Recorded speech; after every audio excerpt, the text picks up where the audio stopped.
grito y sobre todo violencia, ¿no? La intolerancia es una expresión de la violencia. La gente violenta es intolerante.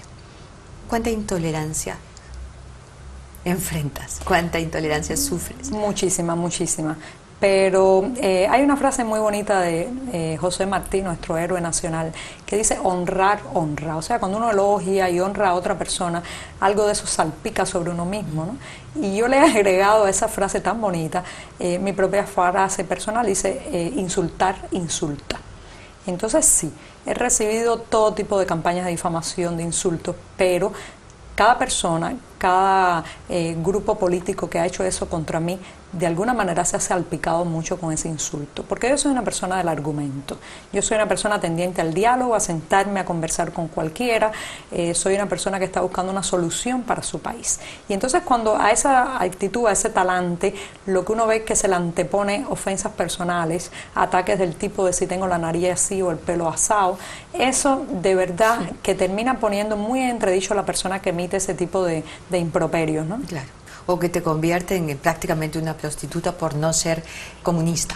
Sí, de todo. Yo he recibido todo tipo de ofensas sexuales, machistas, de tipo físico, han insultado a mi familia. Recuerdo incluso que una vez algo que me dejó muy paralizada fue un día que en los propios comentarios de mi blog alguien dijo: sabemos que tu hijo ha cambiado los zapatos con los que va a la escuela. Eso me paralizó. Parece un detalle pequeño. Y tú dices, ¿por qué tendría que afectarte? Eso me afecta porque están vigilando a mi familia. Exactamente, justamente en esos días mi hijo tenía unos zapatos ya muy deteriorados y había cambiado un nuevo calzado. Ese detalle es espeluznante, porque es decir, estamos observando cada detalle de tu vida, cada minuto de tu familia. Ese tipo de cosas realmente me para los pelos de punta, ¿eh? Pero sigues, eso es lo más maravilloso de ti. Sí, porque sigues, integridad, dignidad, claro, eso hay en ti. Y eso. te he escuchado hablando de integridad, hablando de dignidad. Hablemos de Venezuela. Vamos para allá. Te he escuchado decir algo muy interesante sobre el cambio. De todas maneras, la muerte de Hugo Chávez abre un cambio, digamos, el espacio a un cambio. Y va a haber elecciones. Hay un heredero de Chávez, digamos, dentro de los regímenes de esta izquierda del socialismo del siglo XXI, del ALBA, bolivariana, como le quieran llamar, que es la misma, la herencia, el trono se hereda. Bueno, entonces ahora Maduro es el heredero, y el heredero quiere una legitimidad. Por lo menos la está buscando, no sabemos qué va a pasar si pierde, no sabemos qué haría si pierde. Pero tú dijiste que era un espacio auspicioso para las posibilidades de los cubanos que apuestan, que anhelan la democracia en su país. ¿Por qué lo dices? Bueno, sí, yo nací, como te decía, en plena sovietización, ¿no? En la época que la isla estaba bajo el subsidio soviético y bueno, pues Fidel Castro podía desarrollar todas aquellas locuras económicas y de todo tipo gracias a ese subsidio que llegaba del Kremlin. Después crecí y mi país pasó de un subsidio a otro. Ahora el régimen de La Habana se sostiene gracias al petróleo y la ayuda económica que llega desde Caracas, ¿no? Entonces, para muchos cubanos que están conscientes de esta subordinación económica y material, el hecho de que Chávez haya fallecido y de que Maduro tenga algunas posibilidades también de perder las elecciones es de alguna manera algo que los atemoriza, porque puede significar el colapso económico, la vuelta a los cortes eléctricos, la ausencia de alimentos. Pero por otro lado, el cubano promedio también sabe que si se corta ese subsidio, Raúl Castro va a tener que cambiar, va a tener que abrir el país a la inversión extranjera, permitir más espacios privados, permitir más solvencia económica en manos de la ciudadanía, y con eso va a perder muchísimo control político. Entonces, esos son los dilemas nacionales ahora mismo en torno a las votaciones del próximo domingo. Yo, en mi caso personal, le deseo al pueblo venezolano sabiduría. Sabiduría para darse cuenta dónde los ha llevado este camino que han recorrido en 14 años. Sabiduría para no entregarle el país otra vez a un hombre.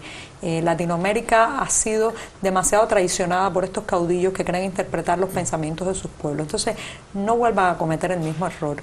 Y de veras tengo mis esperanzas puestas ahí, porque lo que ocurre en Venezuela va a incidir directamente en lo que ocurre en mi país, ¿no?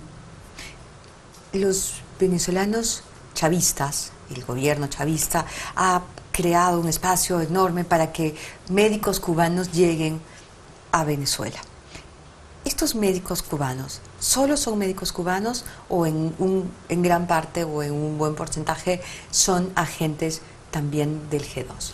Bueno, yo pienso que también hay, claro está, policía política o seguridad del Estado, como la llamamos nosotros, pero la gran mayoría son personas muy subvaloradas salarialmente en Cuba.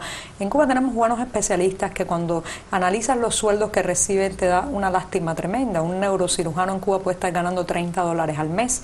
Y te voy a hacer una pequeña anécdota para que comprendas un poco también por qué la gente se va a Venezuela. Yo tengo una amiga muy querida, especialista, pediatra, nefróloga, que está muy deseosa que le den un viaje a Venezuela para ver si puede ahorrar y arreglar el techo de su casa. Su indigencia material, su indigencia salarial la lleva a aspirar a una misión como la salvación económica de su familia. Por tanto, creo que ahí en esas misiones también hay mucha gente atrapada, mucha gente que está viendo eso como una posibilidad de escapar, ¿no? Entonces, los índices también de cubanos que una vez allí pues se escapan de las misiones, traspasan las fronteras, tratan de irse a otro lugar, son altos.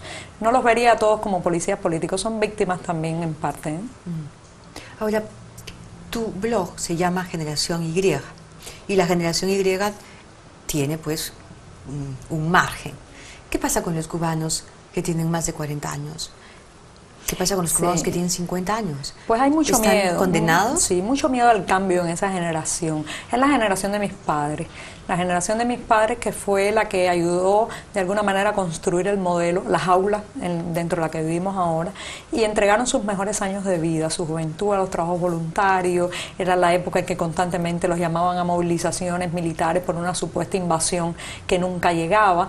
Y entonces en medio de eso, esa generación se ha encontrado ahora a la vuelta del camino con que los estafaron, les mintieron. La Cuba que pensaban que iban a construir para sus hijos nunca llegó, y por otro lado pues ahora están en una situación económica terrible.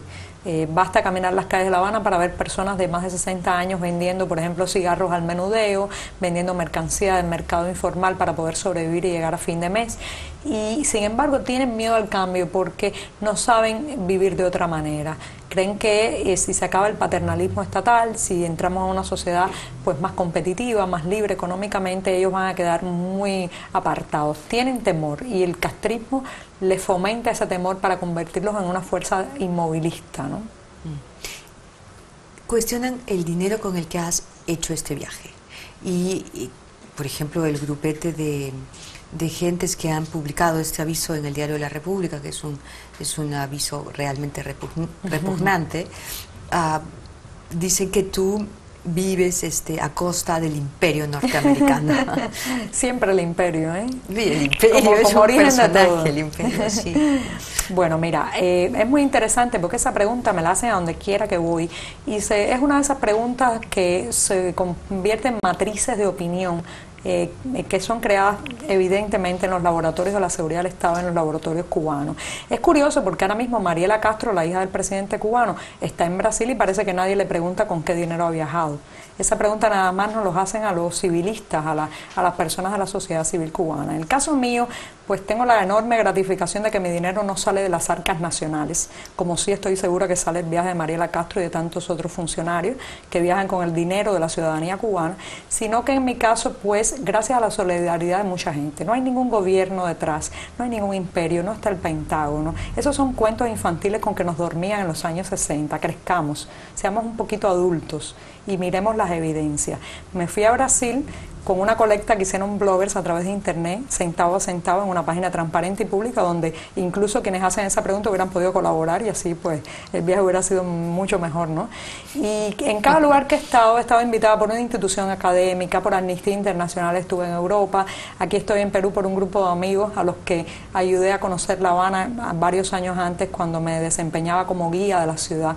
No me ha faltado un plato de comida, no me ha faltado un abrazo, no me ha faltado un techo, porque soy millonaria en amigos. En eso sí, preocúpense. Tengo un enorme capital de amigos y de gente que me quiere. Tienes amigos y tienes seguidores. Y no te va a faltar un aplauso, porque muy pocas personas en el mundo tienen el coraje que tú tienes de enfrentar la violencia de la intolerancia del comunismo y sobre todo, la falta de respeto por los derechos humanos que esta ideología le impone al mundo y además pretende conquistar en el resto de América.